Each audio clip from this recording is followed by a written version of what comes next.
this up into two different parts, in which we look at the genealogy of Adam, and kind of look at some of the things here that is written and what we can kind of take from it as well, and then look specifically maybe next week at Enoch and the life that he lived, and some of the things going on there towards the end of chapter 5, and then eventually jump into chapter 6 as well, and then once we get done with chapter 6 of Genesis, we may get into 7, 8, and 9. I'm not sure yet. We'll kind of see how it goes, okay? But we are going to start chapter 5 today. Now, up through the book of Genesis, we get to chapter 5, and there's just been tons of stories. Creations happened, accounts have taken place, and there's been all these different things that has kind of been, what's a good way to put it? Easy to visualize, easy to talk about, interesting to kind of postulate about as well what things could have been. Then you slam into chapter 5, right? And it's like all these amazing things that have happened in chapter 4, then we get thrown into chapter 5, and it's just this huge list of people, right? And why in the world did Moses even throw this in here? Why did he have to tell us the generations of Adam? We know God told Adam and Eve, we get it, right? Go be fruitful and multiply, and obviously they did because we're here today, right? So why did he slam this in here, and why was it written in the detail that it was written in? I think there's some things here, though, that are important for us that we're going to look at as we move through down to about verse 23 or so of chapter 5. And a wise, unknown author, don't really know where this quote came from, but I found it this week and thought it was pretty good, and I'm going to share it with you. The most significant contribution that we can make in life is the passing of our faith to the next generation. Right? That's the most significant impact we can have. Got two little wild ones at the house. The most significant impact Haley and I can have on them is that they see Jesus in us, right? And they understand that it makes up our fabric. Like it's who we are. And then they can see the need for that in their life as well, right? Pippa's been saved, and she's seen that. Moxie is already kind of grasping it. I mean, she's asked us, I want to ask Jesus in my heart. She has, and she's 3, right? And we've kind of gone through and asked her something. She doesn't quite get it yet, but that's there. And it's important that we continue to do that, right? And I'm not telling you anything you guys don't already know, but I think here in Genesis chapter 5, though, more pertinent than ever is that, we're going to get this list of people. Adam begat Bubba, who begat Bubba, as Pastor Rob always says. But there is some other things in here that show that through Seth, through the righteousness of Adam and Eve and Seth, that there was faith that was being passed down. It had to have, right? Because when we get to chapter 6 and the end of chapter 6 and the end of chapter 7, and God begins to talk about destroying the world because of sin, we know that Noah and his family are righteous. Unfortunately, the only ones, but there has been a passing of that started with Adam. And that's why I think chapter 5 is here, is that we can kind of see that not only does it help us kind of timeline some stuff, and it gives some historical background to the Bible, and gives some secular facts to people that we can kind of lay in now. Hey, I know you don't believe this, but this is how the timeline lines up, which is all there, very important too. But more so, I think, is the passing of faith on to the generation that we're going to see. The passing of our faith to our children will contribute more to their physical and external life than anything we can possibly give them, right? Clothes or presents or trips or any of the luxuries of life or anything that we're trying to do to make sure our kids are living off better than we did. None of those things matter, right? The only thing that really matters, the most important contribution we can make, is passing on of faith. Without faith in Christ, a child, of course, is going to spend eternity separated from God. Now, Genesis chapter 5 is a genealogy chapter. Like, let's not make any bones about it. It is, right? It's a genealogy chapter, much like we see in Matthew chapter 1, and we're going to flip over there too, and there's some comparing and contrasting we're going to look at. God's going to highlight here in chapter 5 10 men from Adam to Noah for our benefit. And we've got 4 things here that I'm going to kind of run through about each of these men that maybe challenge the continual challenge us to continue to carry the torch so that we can pass it on to the next generation. Right? Now listen, 10 years ago, I wouldn't have seen it this way, right? I understood the importance of passing that on, but like when Pippa came out, right, when she was there, and I got the hold of it the first time, and I was like, "Ooh, everything changed," right? And you all know that, right? So, and now more than ever, it's important that our kids and your all's grandkids or nieces and nephews or whatever it will be are getting the faith that is needed to help them move through the next phase of whatever may come. Okay? So this is a genealogy chapter that starts off here with Adam and moves through Noah. Let's read, let's go down to, where do I want to stop at? Let's go to 23. We'll stop at Enoch, and let's go down to verse 23. And this is the book of the generations of Adam. In the day that God created man, in the likeness of God, he made him. Male and female created he them, and blessed them, and called their name Adam, and in the day when they were created. And Adam lived 130 years, and begat a son in his own likeness, after his image, and called his name Seth. And the days of Adam after he begotten Seth were 800 years, and he begat sons and daughters. And all the days that Adam lived were 930 years, and he died. And Seth lived 105 years, and begat Enos. And Seth lived after he begat Enos 807 years, and begat sons and daughters. And all the days of Seth were 912 years, and he died. And Enos, lived 90 years, and begat Canaan. And Enos lived after he begat Canaan 815 years, and begat sons and daughters. And all the days of Enos were 905, and he died. And Canaan lived 70 years, and begat Mahalaleel. And Canaan lived after he begat Mahalaleel in 840 years, and begat sons and daughters. And all the days of Canaan were 910 years, and he died. And Mahalaleel lived 65 years, and begat Jared. Quite the different name for his son after Mahalaleel, right? Let's just call him Jared. And Mahalaleel lived after he begat Jared 830 years, and begat sons and daughters. And all the days of Mahalaleel were 895 years, and he died. And Jared lived 162 years, and begat Enoch. And Jared lived after he begat Enoch 800 years, and begat sons and daughters. And all the days of Jared were 962 years, and he died. And Enoch lived 65 years, and begat Methuselah. And Enoch walked with God after he begat Methuselah 300 years, and begat sons and daughters. And all the days of Enoch were 365 years. Let's just stop right there for a second. Now, each individual that we get here in this genealogy, okay, each man that is mentioned in this line or in this generation of Adam, there are 2 things that are common. Okay, the first one is that each man was what? Was born and was godly, right? Each man was righteous. Each man was godly. Each man lived for God.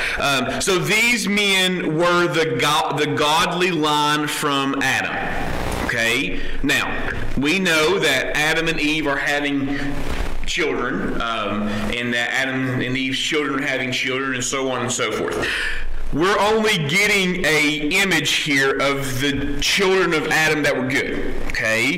There could have been, it's a very realistic possibility, that some of Adam and Eve's children weren't righteous, right? That they decided to go the way of Cain, that we talked about for a couple of weeks ago, and that they went on and weren't living in the godly way, and that's why we don't see their portion of their line up here in chapter 5. Or there could have been a multitude of Adam and Eve's children who were in fact righteous, that they just came after Seth, so we didn't see the need, or Moses didn't see the need of writing them down as well. Both of those are realistic possibilities, and it could have been both of those things as well. Okay, so from just a secular standpoint of looking at Scripture from a historical basis and being able to apply it to human history as we know it, there are problems in the scientific field with chapter 5. Because, number one, how are Adam and Eve's kids having kids if Adam and Eve were the only ones, right? Then there had to have been intermarrying going on, and some people would have said that the incestual relationships that were happening, it was a terrible thing, God couldn't condone it, and we've talked about that before. Their DNA was much different than ours, and I'm going to get back into that here in just a second. Also, these people are living hundreds and hundreds of years, and were probably sexually mature when they were made. Right? God probably made them that way. It's not like He put like a 2-year-old Adam and a 2-year-old Eve in the garden. Right? They were adults from our perspective, so they would have been able to have children for 900 years, essentially. Right, which is a long, long time. You think just let's say they had children for 500 of those years. We don't know the extent. You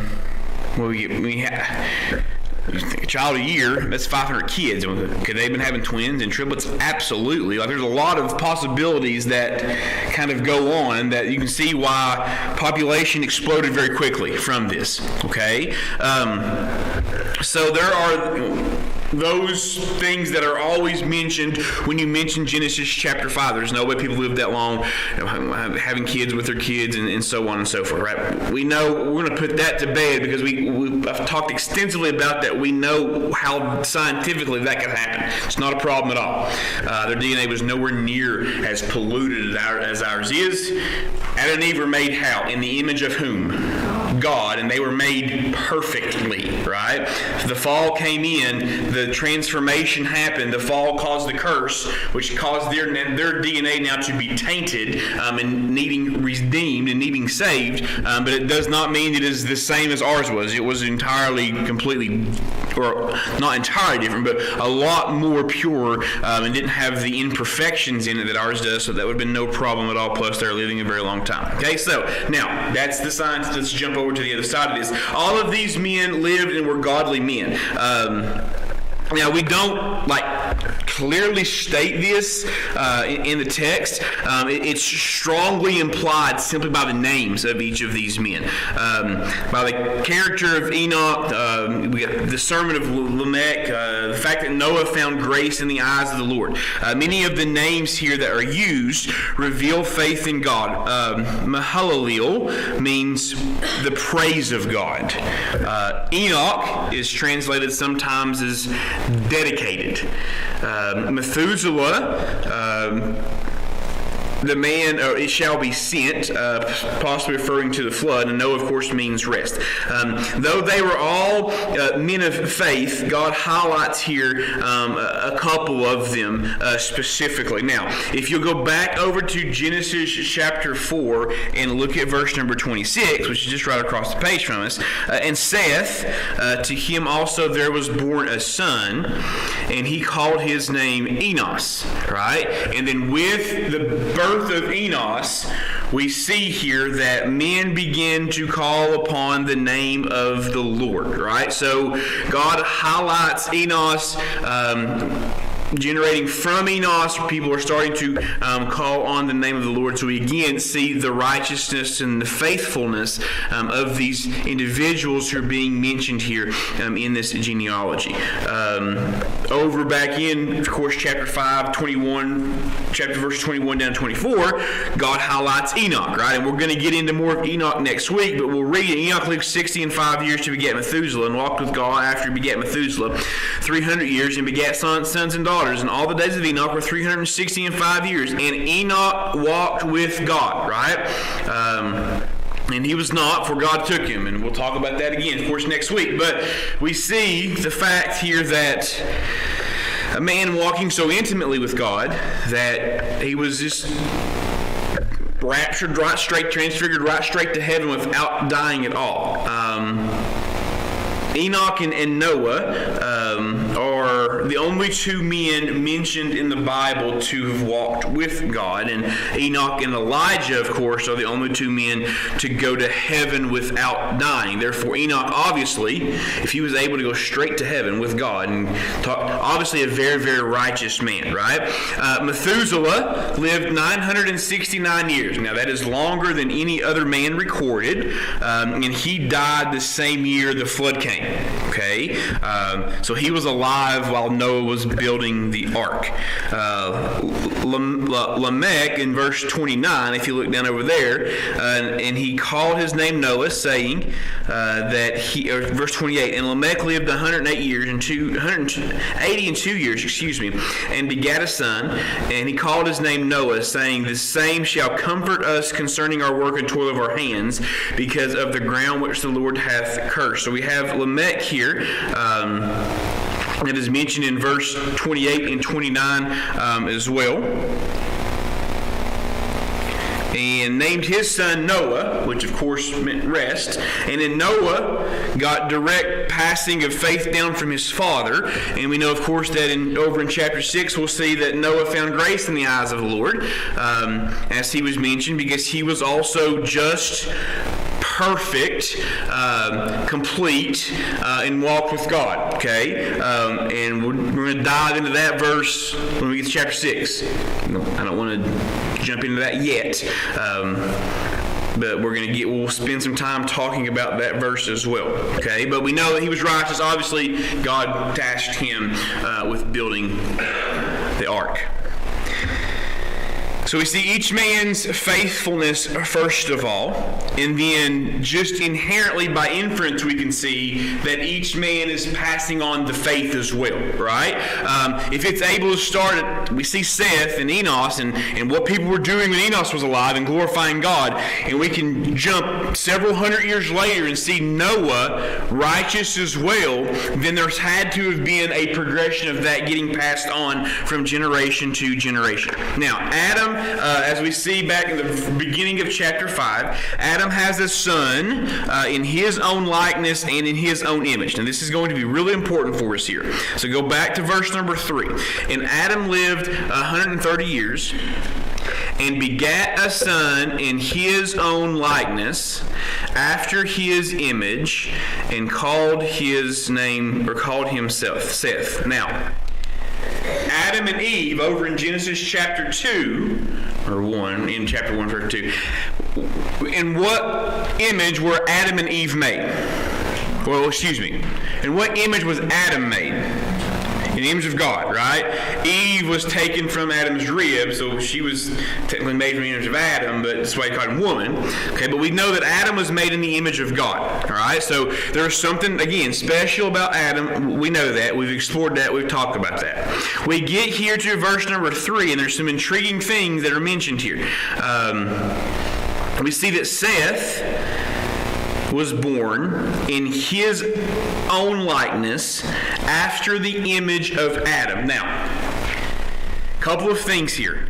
Was Seth Adam and Eve's next born son after Cain killed Abel, or was he the first godly son that was born after the tragic event? We don't have that anywhere clear in Scripture, but from my take of this, that I think that Adam and Eve probably had other kids, but Seth was probably the first righteous one that lived righteously. And that's why he is mentioned here in this chapter. And then, what does it mean that righteous Seth here was born in Adam's likeness and image? Why did Moses take the time to write that? It makes, obviously, if a cow has a cow, it looks like a cow, right? If a dog has a dog, it looks like a dog. If a human has a human, it obviously looks like, we get that, right? So why did Moses take the time to write in the image and likeness of God? These are the same Hebrew words that were used to describe Adam's creation in God's likeness and image. Okay? Same language was used there. But we know that the creation of Adam from God was different than the creation of Seth from Adam and Eve, right? That makes sense. So why did he use that same phrasing there? How much of this likeness and image was spiritual, right? And this is why I think this is here.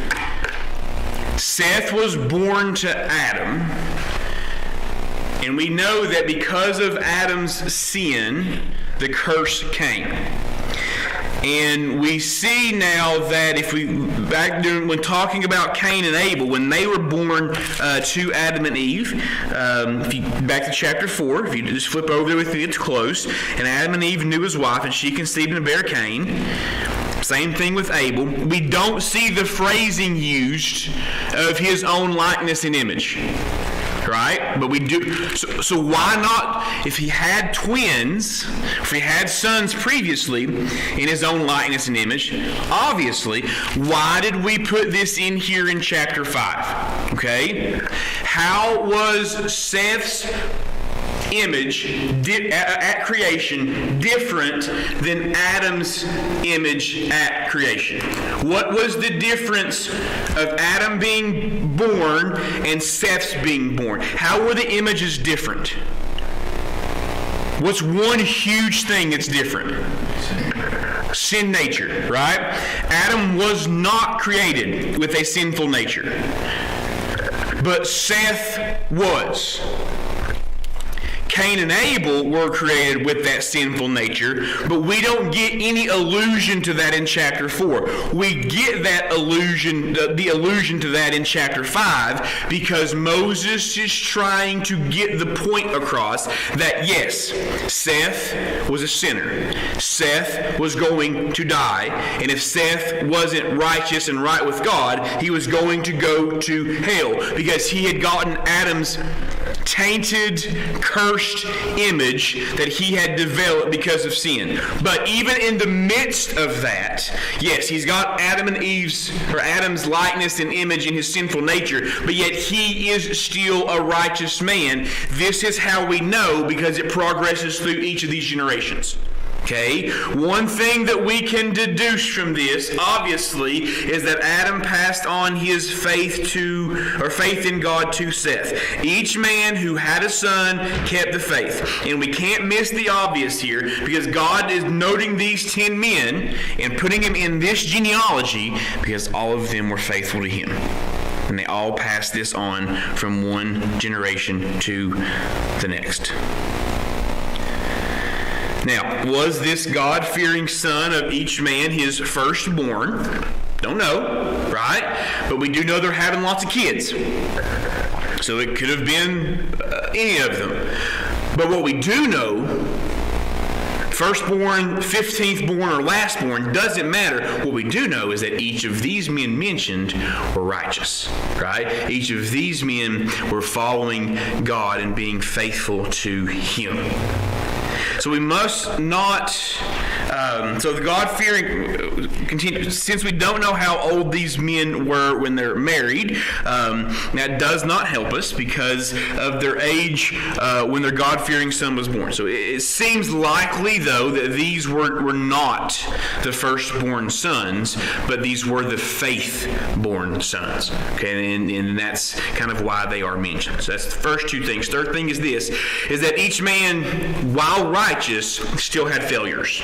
Okay, each man had many failures. Now, we see an instance here. Let's just, for example, look at verse number 10. Go to verse number 10 of chapter 5.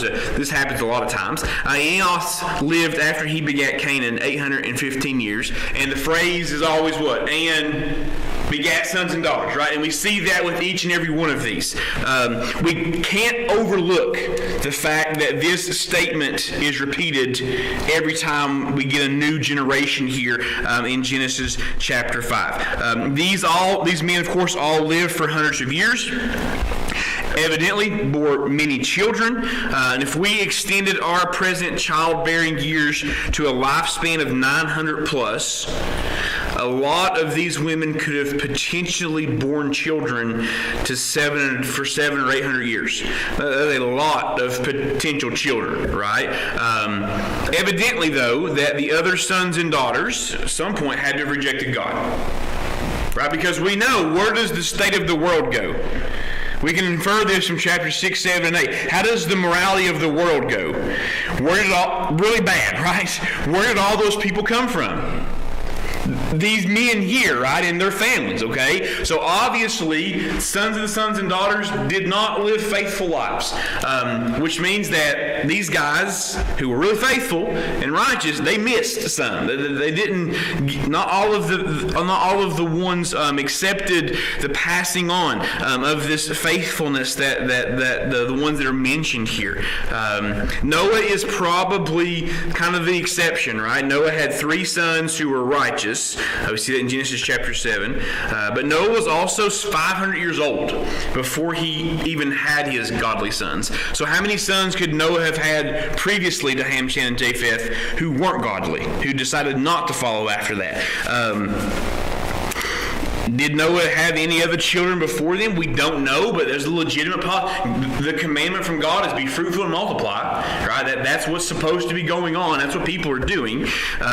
So it makes sense that they would have had children before Ham, Shem, and Japheth that just weren't righteous. Only Ham, Shem, Ham, and Japheth were. So did the other 9 men only succeed in passing on their faith to one of their hundreds of children? That's also a difficult thing to answer, but the implication here is that's what took place, right? That it was just the righteous ones that we see. All the other children went bad, because you got to think, right? In just a couple of chapters, God's going to come to Noah, and there ain't nobody else that's following after God. It's just Noah, his wife, and his 3 kids. That's it. So the implication here is that everybody else didn't listen. Just these people did. Go to Genesis 6 and look at verse 5.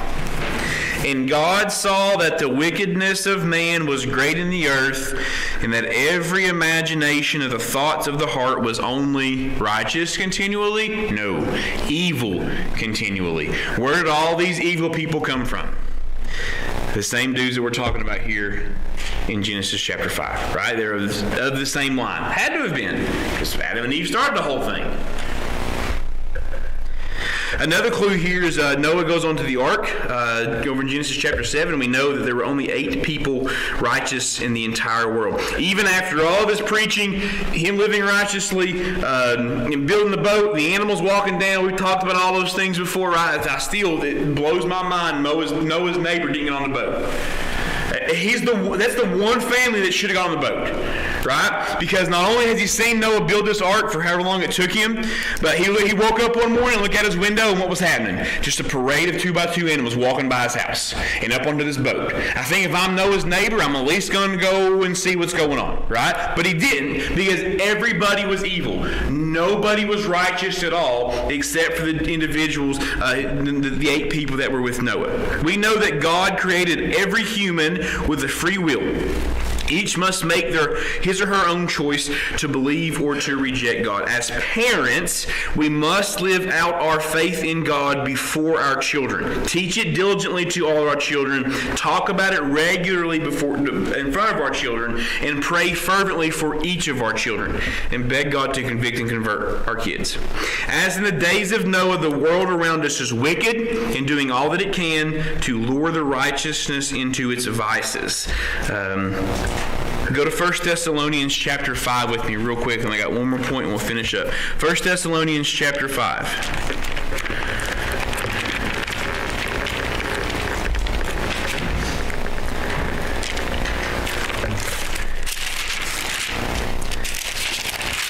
And look at verses 21 and 22. 1 Thessalonians 5, 21 and 22. Prove all things, hold fast that which is good, and abstain from all appearances of evil. We must strive to prevent and protect our children by praying God will protect them and protect us as well. Okay? Using God's holiness as the standard. Right? Using God's holiness as the standard. I'm teaching Pippa, Moxie's not got there yet, what it means to be a competent. Right? That name has some things that she'll need to know. Right? There's standards that we have. We got to hold to those standards, right? And those standards are based on our faith, right? And that's what that means. That's why her last name is that. That's what that means. That's what we uphold. We uphold holiness, uphold godliness. Last thing here, each man was a link here in God's chain. Okay, each had a limited time. A lot more than we have, but it was a limited time because each man died. They had a limited time here to pass on his faith. If we leave Enoch out of the equation here, the average lifespan of these 9 men was 912 years. That means that all lived for hundreds of years and had time to pass on their faith to each child was limited to that child living at home. Now, in that limited time, each of them succeeded to pass on his faith to at least one son. Okay.